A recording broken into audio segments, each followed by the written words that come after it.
2023 pre का जो पहला पेपर हुआ उसमें जो भी सवाल आए हैं, जितना मेरे को मिल पाया मैं सबके सब लेकर आया हूं और कुछ का डेटा मैं खुद से फीड कर दिया हूं, कुछ डेटा मेरे को बच्चे दे पाए हैं। आगे और भी सवाल है बहुत सारे, तो मैं एक एक करके समझाता हूं और सिर्फ मैं ये सवाल नहीं समझा के चला जाऊंगा, मैं इस सवाल से जुड़े वो भी इंफॉर्मेशन दूंगा जो आने वाले पेपर में आ सकता है।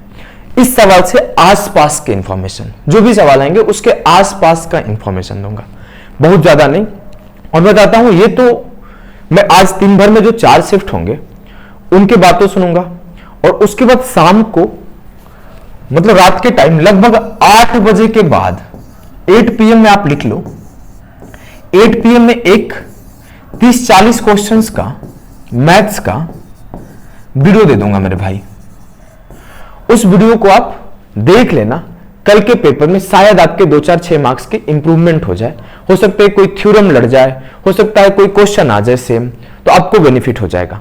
तो आज हम लोग स्टार्ट करते हैं। ज्यादा टाइम नहीं है क्योंकि ये टाइम आपके लिए जितना इंपॉर्टेंट है उतना मेरे लिए भी है, क्योंकि मैं पेपर को पास किया हूं तो मुझे पेपर का जो इंपॉर्टेंस है, पेपर के टाइम जो समय का इंपॉर्टेंस है ज्यादा अच्छे से पता है। तो हम लोग ज्यादा का ज्यादा समय सवालों पे डिस्कशन पे बिताएंगे, बातें हम लोग फिर कभी कर लेंगे, एग्जाम के बाद बातें कर लेंगे, जो भी बातें करनी होगी, जो भी मोटिवेशनल बातें होगी, जो भी आपका पोएट्रिकल बातें होगी, जो भी प्यार भरी बातें होगी, जो भी जिस तरह की बातें करनी होगी मैं हर तरीके का बातें कर लूंगा। अभी हम लोग पढ़ लेते हैं, समझे। देखो एक सवाल आया है आपको सीकेंट थ्योरम से। तो सीकेंट टेंजेंट थ्योरम क्या होता है? अगर ये पीटी है, ये पीए है और ये पीबी है, तो जो ये होता है पीटी का स्क्वायर बराबर पीए इंटू पीबी। अगर इससे वो इस तरीका का सवाल पूछ ले कि दोनों का दोनों सीकेंट ही दे दे, तो ये थ्योरम जो होता है मेरे भाई वो कुछ यूं होता है कि पीए इंटू पीबी बराबर होता है पीसी इंटू पीडी। क्लियर है ना? बोलोगे हाँ। अब इसमें वो डेटा कुछ भी फीड करके दे सकता है। डेटा मैं आपके सामने अगर फीड कर दूं तो इसको बोल दूं ये 18 है, ये 8 है, तो ये क्या होगा? ये पूरा ना पूछ के वो सिर्फ इतना पूछ देगा कि कॉर्ड ए बी का लेंथ क्या होगा। तो क्या करोगे? 18 का स्क्वायर इंटू 8 गुणे 8 प्लस ये एक्स ले लो, क्योंकि होता है पीए इंटू पूरा लेंथ, है कि नहीं है? साउंड थोड़ा खराब है लेकिन जो चीजें मैं सिखा के जाऊंगा, जो बातें मैं बता के जाऊंगा ना, वो कहीं इससे ज्यादा बेहतर होगी। तो थोड़ी मैनेज करके आप सुनना, 2-4-6 दिन बाद ये स्टूडियो भी चेंज हो जाएगा। 18 का स्क्वायर काटोगे 8 से तो कितना बार में जाएगा? कटेगा ही नहीं, पूरा पूरा डेसिमल में जाएगा। इसको 12 रख लेते हैं, डेसिमल नहीं जाएगा, 12 रख लिया मैं। तो 8 के स्क्वायर से 8 से काटा 12 का स्क्वायर, तो 18 8 44, तो 8 प्लस एक्स ले लिया। तो एक्स क्या आया? 18 से 8 गया 10। क्लियर है? बहुत ही आसान सवाल था। कैसे किए समझ गए आप? सिंपल। आप ये 12 का स्क्वायर इंटू 8 बराबर 8 इंटू 8 प्लस एक्स। अगर कल को इस पे पूछता है तो पूछेगा ही पूछेगा, करके जाना। एक चीज और याद रख लेना कि जब भी दो टेंजेंट किसी पॉइंट से खींचे जाते हैं तो दोनों के दोनों टेंजेंट हमेशा इक्वल होते हैं। और जब भी काट देता है, सर्कल के पेट में जब घुस जाता है तो वो सीकेंट कहलाता है, छेद के घुस गया। और जो सिर्फ टच करता है वो स्पर्श रेखा टेंजेंट कहलाता है। और इस पॉइंट को टेंजेंशियल पॉइंट कहते हैं। चलो आज अगले सवाल को देखते हैं। एक सवाल आपके स्फीयर से पूछा गया, थोड़ा कैलकुलेटिव था। वो डेटा जो रेडियस था वो 4.2 गिवन था, वॉल्यूम पूछा गया था। फर्स्ट चीज आपको करना क्या था इसमें, जब भी आपके सामने मेंसुरेशन का सवाल है तो आप डिविजिबिलिटी जरूर ट्राई करो। डिविजिबिलिटी जरूर ट्राई करो। डिविजिबिलिटी में किसका किसका ट्राई कर सकते हो? तो 11 का ट्राई करो। जब भी आपके सामने रेडियस 7 का मल्टीपल हो तो 7 का ट्राई करो। अब देखो 7 के साथ किसका मल्टीपल है यार? ये तो 7 के साथ 7 गुणे 0.6 है। मतलब जो भी उत्तर आ रहा होगा पेपर में वो 9 का मल्टीपल भी आ रहा होगा। तो मेरे भाई मेरे पास ऑप्शन अवेलेबल नहीं है, लेकिन वहां पे अगर मैं होता तो मैं चेक करता, कोई ऑप्शन 9 का मल्टीपल मिल जाता, कोई 11 का मल्टीपल मिल जाता, कोई 7 का मल्टीपल मिल जाता और उत्तर टिक कर देता। अगर नहीं भी मिलता तो सिंपल फॉर्मूला वॉल्यूम का क्या होता है? आयतन का फॉर्मूला होता है 4/3 पाई आर क्यूब, तो 4.2 गुणे 4.2 गुणे 4.2। मैं सारे डेसिमल्स को उड़ा दिया तो नीचे 1000 आ जाएंगे, बोलोगे हाँ। काट दो, 7 तिया 21 दूना 42। मल्टीप्लाई करना शुरू करते हैं। 42 का स्क्वायर क्या होता है? 1764। 2 चौके 8 और 8 में इस 2 से गुणा कर दिया 16, बचा क्या? 11 बटे 1000। सिंपल सा कैलकुलेशन करने का टेक्निक होता है, कभी आपको छोड़ के नहीं भागना चाहिए। अब मैं बोलूं 16 का टेबल पढ़ दो तो 16 चौके 64, 6 बचा, 16 चौके 96 और 6 102, 10 बचा। 16 गुणे 17 सीधा कर दो 282। इतना तेज कर पाओगे क्या? जब मैं 16 गुणा सीधे 17 करूंगा तो ऐसे कर लूंगा 16 इंटू 16 प्लस 1। 16 का स्क्वायर 256, 282 नहीं 272 होगा। 256 और 16 272, और यहां पे 10 बचा था तो टोटल 282 हो गया। मैं जोड़ लिया था 10 को। अब इसमें 11 से करना था, तो 11 का रूल आपको पता है कि डिजिट को ऐड करते जाओ। आपको फुल्ली कैलकुलेशन करना भी पड़ जाए तो कभी डर नहीं लगना चाहिए। अगर मैं पूरा कैलकुलेशन कर दूं तो 4 और 2 6, 2 और 2 4, 2 और 8 10 की 0, 8 2 10 1 11, 2 1 3, 310464 बटे 1000। तो उत्तर आ जाएगा 310.464। अगर कहीं मिस्टेक हो जाए, कुछ हो जाए तो ध्यान मत देना। मैं जो चीजें सिखाना चाहता हूं ना उस पर फोकस करना कि कैसे हम लोग गुणनखंड कर करके छोटे छोटे नंबर को चंक्स में मल्टीप्लाई करते हैं, कैसे हम लोग विभाज्यता डिविजिबिलिटी का नियम यूज करके सवाल को करते हैं। मैं जो सिखाना चाहता हूं उस पर फोकस करना। आ जाओ, अगर आपसे कल को इसमें पूछ ले कि सरफेस एरिया बताओ, तो आपका अगर सरफेस एरिया पृष्ठीय क्षेत्रफल पूछे तो याद रहना चाहिए 4πr² होता है। ये तो तब भी याद रहता है। अगर आपसे हेमिस्फीयर मतलब अर्धगोला पूछ ले तो अर्धगोला का जो वॉल्यूम होता है वो होता है 2/3 πr³। इसका जो सरफेस एरिया होता है इसके आधा हो जाएगा, ये 4πr² है तो उसका आधा 2πr² हो जाएगा। बोलोगे हाँ सर। अगर इसका टोटल सरफेस एरिया पूछे, जो कि मिस्टेक करते हैं, जितने छोटे भाई हैं वो भूल जाते हैं कि बाहर का तो 2πr² है लेकिन टोटल में ये πr² और ऐड हो जाता है तो ये 3πr² रहता है। एकदम क्लियर है ना? ये पूछेगा तो ये भी कर लोगे ना, छोड़ के नहीं आना है कि नहीं है भाई? पेपर में ना नॉलेज से ज्यादा कॉन्फिडेंस और विश्वास जरूरी है। अगर खुद पे कॉन्फिडेंस और विश्वास है तो पेपर अच्छा जाएगा ही जाएगा। जो नर्वस हो जाता है, जो परेशान हो जाता है, जो ज्यादा सोचने लगता है, वही खराब करता है। इसको करो। देखो एक सवाल वो बोल रहा था प्रपोर्शन से आया है। अब मेरे को पूरा नहीं बता पाया कि मीन प्रोपोर्शन है कि थर्ड प्रोपोर्शन है कि फोर्थ प्रोपोर्शन है, तो ये डेटा मैं खुद से लिख दिया। अगर ऐसे आया होगा तो क्या होगा, यहां माइनस लिख दो तब सवाल सही होगा। डेटा मैं खुद से लिख दिया। आपको क्या करना होता है, मीन प्रोपोर्शन पूछा जाए तो कभी भी बोला कि ए और बी का मीन प्रोपोर्शन क्या होगा, तो बोलोगे कि ए गुणे बी का स्क्वायर रूट, यही होगा ना? बोलोगे हाँ। अब इसका मीन प्रोपोर्शन बोला तो मैं क्या करूंगा, 2 + √3 इंटू 8 माइनस √48 का स्क्वायर रूट। अब ये 8 है, √48 है, √48 को खोल दिया तो क्या मिलेगा, ये 4√3 मिलेगा। बोलोगे हाँ सर, क्योंकि 16 गुणे 3 है तो 16 का स्क्वायर रूट आपका 4 होता है। तो यहां से मेरा 4 निकल गया और यहां क्या है, 8 माइनस 4√3 है। सर यहां 8 है, यहां 4 है, 4 कॉमन कर दो क्या? हाँ कर देते हैं। देखो क्या है, 4 जब मैं कॉमन किया तो ये क्या मिला, 4 कॉमन हो गया, 2 + √3 इंटू 2 माइनस √3 का स्क्वायर रूट, 2 का स्क्वायर √3 का square, a + b into a - b, तो 4 - 3 1 हो जाएगा। तो जो इसका निकल के आएगा वो 2 आएगा। आसान है ना? बहुत आसान है। नेक्स्ट को देखो, एक डिस्काउंट पे ऐसा सवाल आया है, प्रॉफिट लॉस से 2 सवाल आए हैं। एक आया ये डिस्काउंट से और एक एमपीसीपी से आया है, तो मैं आपको वो दोनों करा देता हूं।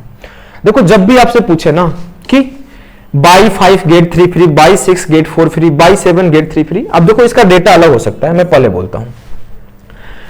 तो आपको क्या याद रखना है कि आपके घर से पैसे कितने गए और आपके घर सामान कितने आए। बस मैं बोलूं कि 1 रुपए का एक सामान होगा तो आप 5 खरीदे और 3 फ्री पाए, तो 8 आपके घर आया लेकिन पैसे 5 गए, तो छूट कितने का मिला, 3 का। तो देखो सीधा सीधा ऐसे भी सोच सकते हो कि जितने का छूट मिला वो ऊपर होता है और टोटल सामान 5 और 3 8 नीचे होता है, 3/8 का डिस्काउंट। 4 का छूट मिला है और 4 + 6 10 के ऊपर मिला है। 3 का छूट मिला है किसके ऊपर? 3 + 7 10 के ऊपर मिला है। हमेशा जो छूट मिला वो ऊपर और टोटल समान नीचे। 3/8 का परसेंटेज वैल्यू आपको याद है तो 37.5% सीधा कर दोगे, नहीं तो गुणा करके लिखो तो आपको 37.5 आएगा। 4/10 × 100 40% और 3/10 × 100 30%। अब वहां के सवाल के लैंग्वेज पढ़ने के बाद उत्तर डिसाइड होता है। वो पूछेगा शॉपकीपर के लिए कौन सा अच्छा है, बायर के लिए कौन सा अच्छा है, तो यहां पे वो स्टेटमेंट पता नहीं है। यहां अगर मैं बोलूं कि सबसे ज्यादा छूट प्रतिशत कहां है, तो सबसे ज्यादा छूट यहां है, सबसे कम कहां है, सबसे कम यहां है।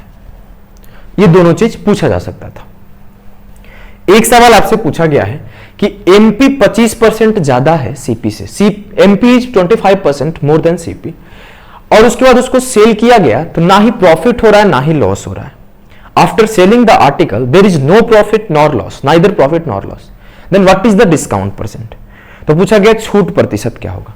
अगर हम बोलूं 25% का फ्रैक्शन वैल्यू क्या होगा, तो बोलोगे 1/4 है कि नहीं है? बोलोगे एकदम से बहुत अच्छा लग रहा है। अब बोलो अगर मेरा सीपी 4 यूनिट होगा तो एमपी कितना होगा मेरे भाई? 5 यूनिट होगा कि नहीं होगा? बोलोगे हाँ। अब बोला है कि 5 का आर्टिकल, 4 का आर्टिकल को 5 मार्क किया गया, लेकिन बेचा जाए 4 पे ही। क्यों 4 पे बेचा जाए सर?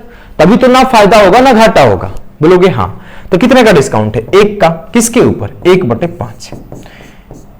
1/5 × 100 20%। एक लाइन का सवाल था, पेन उठाने की जरूरत नहीं थी। एक मेथड होता है जिस मेथड को बोलते हैं रेशियो मेथड या प्रोपोर्शन मेथड या फिर कांस्टेंट मेथड। उसमें बोला कि 25 का छूट है, नो प्रॉफिट नो लॉस है, तो 25 का 20 आएगा। 4 से 5, 5 से 4, 1/5 20, ऐसे टिक करते हैं उत्तर। इस सवाल को करो। एक देखो ट्रिग्नोमेट्री से 2-3 सवाल है। एक मेरे पास ये आया, ये कुछ इस तरीके से था कि sin a + b कुछ था, cos a - b कुछ था, और a का वैल्यू पूछ लिया था या फिर tan a का वैल्यू पूछ लिया था। ऐसे सवाल आता है तो जब भी आपको क्या करना होता है, आपको वैल्यूज याद होना चाहिए। अब जाके एक बार रट्टा लगा लेना, sin 0, sin 30, sin 60, sin 45। cos का भी रट्टा लगाने का तरीका मैं आपको बताऊं तो लिख लेना, ऐसे फटाफट 5-6 बार लिखना। sin 0 क्या होता है, sin 30 क्या होता है, sin 45 क्या होता है, 5-6 बार देख देख के लिख लो। मैं गारंटी बोलता हूं, कोई बोलेगा sec 60 क्या होगा, भूल गए होगे, नहीं बता पाए ना, मैं श्योर हूं भाई, मैं पेपर दिया हूं, टॉप किया हूं, मुझे पता है कहां गलती होगा। cos 30 क्या होगा? इतना तेज तुम 2 नहीं बोल पाओगे, उतना तेज रिएक्ट नहीं कर पाओगे, उसके लिए हैबिट डालना होता है। tan 60 क्या होगा? √3 याद नहीं था ना, जल्दी जल्दी बोलने सीखो। अब देखो मेरे भाई, ये छोटी छोटी बारीकियां मुझे अच्छे से पता है क्योंकि मैं जिंदगी फील करके आया हूं उसको। अब sin a + b √3 है, /2 है, तो ये √3/2 किसका वैल्यू होता है? बोलोगे बराबर होता है sin 60 डिग्री के। और ये sin cos a - b किसके बराबर होता है? 1/2 है, तो cos, ये भी cos 60 हो गया यार, तो b तो 0 हो गया। चलो मैं खुद ही से डेटा फीड किया था, cos 60 होता है। बोलोगे हाँ। अब आपको पता चला कि a + b 60 है, a - b 60 है, a + b भी आपके 60 है और a - b भी आपके 60 है, तो b से b खत्म, a भी आपका 60 आएगा। ये तो आसान है कि नहीं है? जब भी ऐसे वैल्यू पूछे जाएंगे कर लोगे ना? बोलोगे हाँ सर। एक इस टाइप का कुछ सवाल आया था, देखो यहाँ पे श्योर उत्तर नहीं है क्या आया था। अब मेरे पास ये पता नहीं है क्या आया था, बस इतना पता है रिमाइंडर थ्योरम से ऐसे घटिया सा डेटा देके थोड़ा डराने के लिए कुछ पूछा गया था। 6⁻, बड़ा सा नंबर और +9/10, बताओ क्या होगा? ऐसा ही कुछ था। अगर किसी को परफेक्ट सवाल याद होगा तो कमेंट कर जाना कि ये नहीं सर था, वो था। मैं पहले ही बता रहा हूं, सवाल इधर उधर हो सकता है, लेकिन जो सिखाने आया हूं उस पर फोकस करना।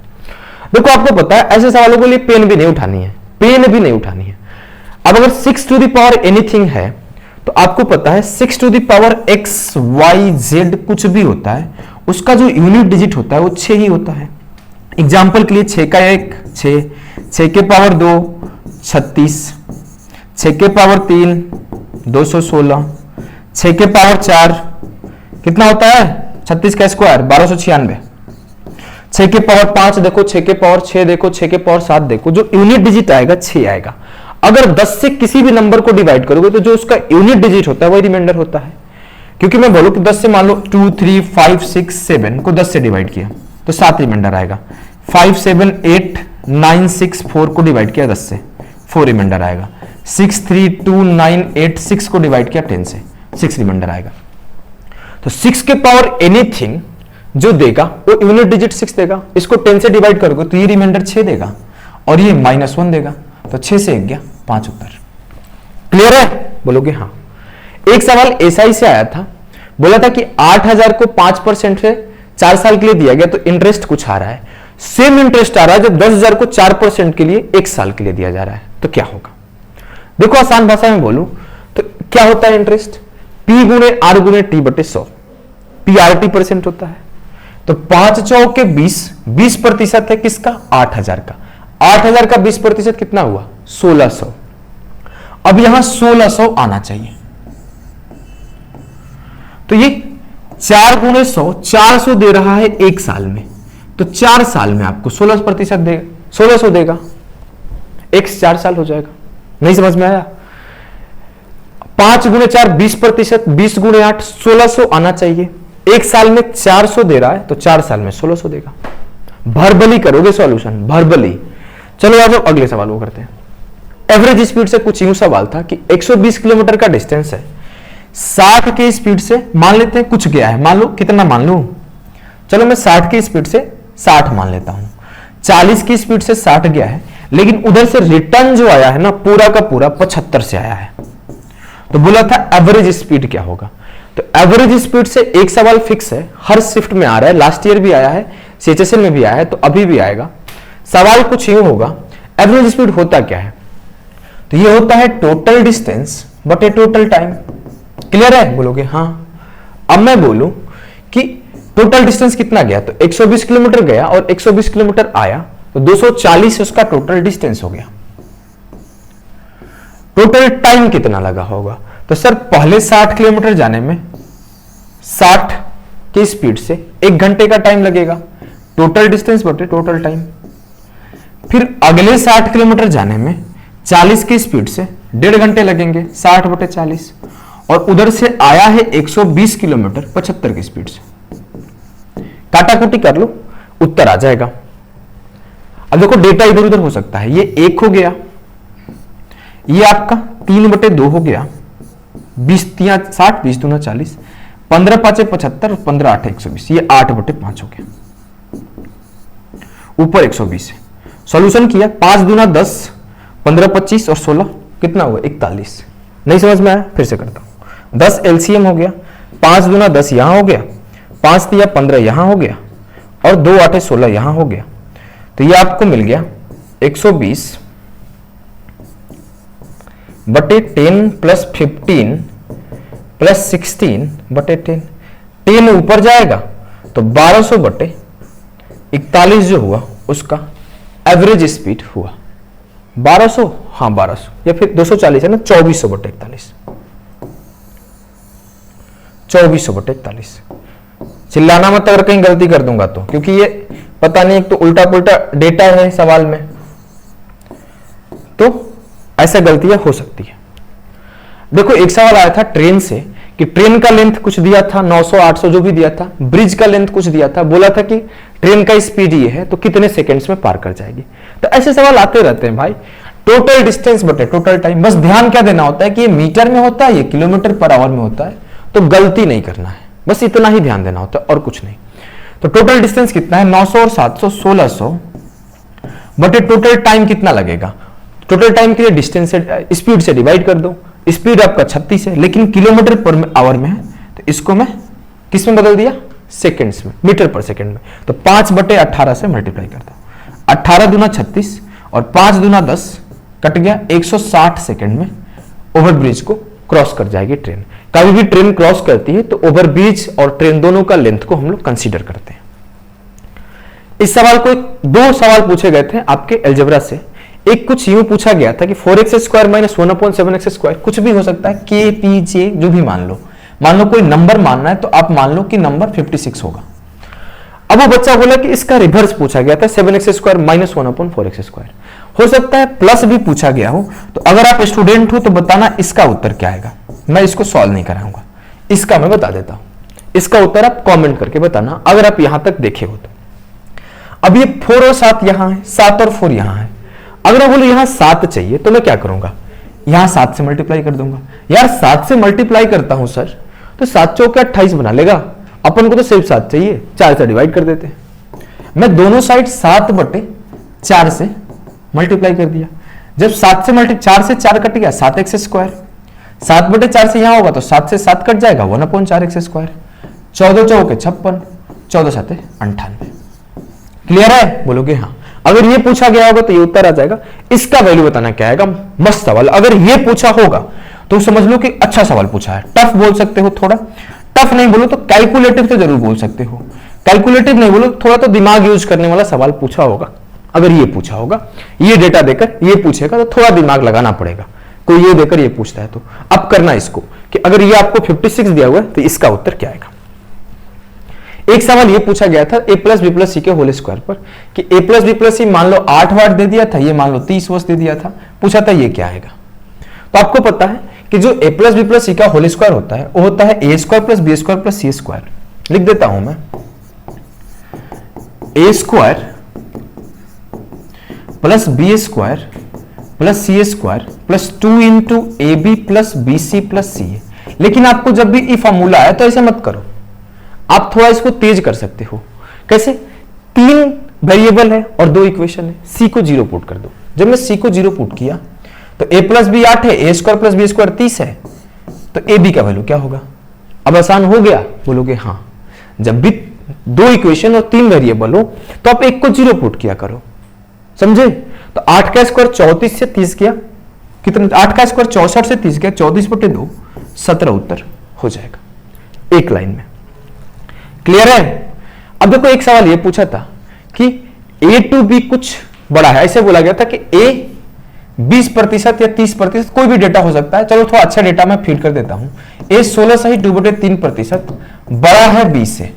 तो ऐसे पूछा गया था कि b कितना छोटा है a से, ऐसे। तो आपको पता है कि a बड़ा है b से, 16 सही 2/3% का मतलब होता है 1/6। तो अगर b 6 होगा तो a 7 होगा।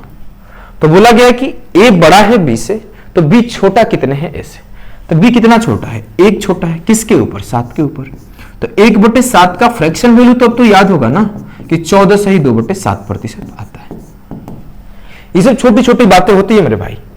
एक आपको टाइम एंड वर्क का सवाल पूछा गया था कि a 12 दिन में करता होगा। कुछ भी डेटा मैं अपने मन से भर रहा हूं, ये मत सोचना डेटा रट के आया हूं। तो बोला गया था कि a कुछ दिन में करता है, b कुछ दिन में करता है, c कुछ दिन में करता है, तो टोटल तीनों मिलके कितने में करेंगे? मान लो 12 15 20, एलसीएम मान लेता हूं, इसका क्या आएगा? 60। तो 12 25 60, 15 चौके 60, 20 दिया 60। ये हो जाएगा इनका एफिशिएंसी। तीनों मिलके कितने में करेंगे? टोटल वर्क 60 है, 5 4 9 3 12, तीनों मिलके 5 दिन में कर देंगे। ऐसे ही सवाल पूछे रहे छोटे छोटे से, मैथ इजी आ रहा है। एक सवाल ऐसे पूछा गया था कि कुछ मेन कुछ दिन में कर रहे हैं, कुछ वुमेन कुछ दिन में कर रही है, तो 3 मेन और 4 वुमेन कितने दिन में करेंगे? तो ये आपको टोटल वर्क और आदमी वाला सवाल है। मैं डेटा एक लिख दिया कि 8 मेन 12 दिन में करते हैं, 12 वुमेन 18 दिन में करती हैं, तो टोटल वर्क ये है। तो अब बताओ 3 मेन और 4 वुमेन कितने दिन में करेंगे? काटा कुटी मार दो, 12 से 12 खत्म, 2 चौके 8, 2 नम्मा 18। तो मेन और वुमेन का जो रेशियो आया वो 9:4 आया। बोलोगे हाँ सर। अब आपसे बोला गया टोटल वर्क क्या आएगा, तो बोलोगे टोटल वर्क जो आएगा 9 यहां भर दिया तो 8 गुणे 9 गुणे 12। किस एफिशिएंसी से काम कराना है? तो मेन की एफिशिएंसी 9 है तो 3 गुणे 9, वुमेन की एफिशिएंसी 4 है तो 4 गुणे 4, 3 9 27, 4 चौके 16, 27 और 16 43। तो आपका जो टाइम हो जाएगा टोटल वर्क करने का ये हो जाएगा। यही होता है ना टोटल वर्क बटे एफिशिएंसी, आसानी से कर लोगे। देखो अगर आप पढ़ लिए हो, ऐसे सवाल आ रहे हैं। अब आज के जिसके पेपर है वो चिल्ल मारो, शाम को पेपर भाई कुछ मत करो यार, गाना सुनो, मन करता है कोई वेब सीरीज देख लो। अगर ज्यादा पढ़ने का मन भी है तो करंट अफेयर्स और वोकैब देखना, मैथमेटिक्स मत देखना। एनालिसिस देख रहे हो तो टाइम पास ही चल रहा है तुम्हारा, प्रेशर मत लो दिमाग में, अच्छा करोगे। अब मैं बताता हूं ना, जिनका परसों तरसों चौथा 10 दिन बाद पेपर है, वो जाके रिवीजन सीरीज के सारे लेक्चर्स को देखो, फिर आपको पता चलेगा कैसे सवालों को उड़ाया जाता है सेकंड्स में। आपको बना हुआ है पूरे प्लेलिस्ट, 20 लेक्चर्स है, एक दिन में मूवी के टाइप देख जाना। और इसके 250 क्वेश्चन का पीडीएफ भी मैं टेलीग्राम पर दिया हूं, पीडीएफ को फटाफट फटाफट लगा देना। एक दिन का काम है, एक दिन का 3-4 घंटे का काम है, ये काम करो। ये देखो, आप एक चीज और बता दूं, मेरा मेंस का एक बैच आ रहा है। अगर आपका प्री अच्छा जाता है, बुरा जाता है, कैसा भी जाता है, मेंस का तैयारी करना चाहते हो, वो भी जोरदार तरीके से, तो मेंस का तैयारी आप कर सकते हो मेरे साथ। और इसके लिए आप मेरे बैच में एनरोल कर लेना। और देखो यहां पर ना, मैं यहां पे 2 नंबर गिवन है, दिख रहे होंगे, इस पे आप कॉल करके पूरी डिटेल्स ले लेना, क्या क्या कैसे आपको मिलने वाली है। तो अभी मैं यहीं पे एंड करता हूं, क्योंकि आपको पहले बता दूं कि आपका भी टाइम और मेरा भी टाइम इंपॉर्टेंट है। तो आप अगर टेलीग्राम पे जाके 250 क्वेश्चन ले लेना, और हमारे चैनल पे आप नए हो, पहली बार आए हो, तो जाके पहले 2-4-6 वीडियोज को देखो, स्ट्रैटेजी वीडियोज को देखो, मैथ्स कैसे पढ़े, इंग्लिश कैसे पढ़े, रीजनिंग कैसे पढ़े, जीके कैसे पढ़े, क्या क्या बताया हूं उसको सुनो। अगर अच्छा लगता है तो सब्सक्राइब करना, दोस्त के पास शेयर करना कि हां एक बंदा है जो सही बातें बताता है, जो वही बातें बताता है जिससे सिलेक्शन होती है, जिससे रैंक आती है, जिससे स्कोर आता है। और चैनल को सब्सक्राइब करना, तभी करना, ऐसे मत करना। आप पहले देखो, सीखो, पसंद आता है तो कमेंट भी करना। मैं एंड करता हूं क्योंकि और भी काम है। अभी के लिए बाय बाय।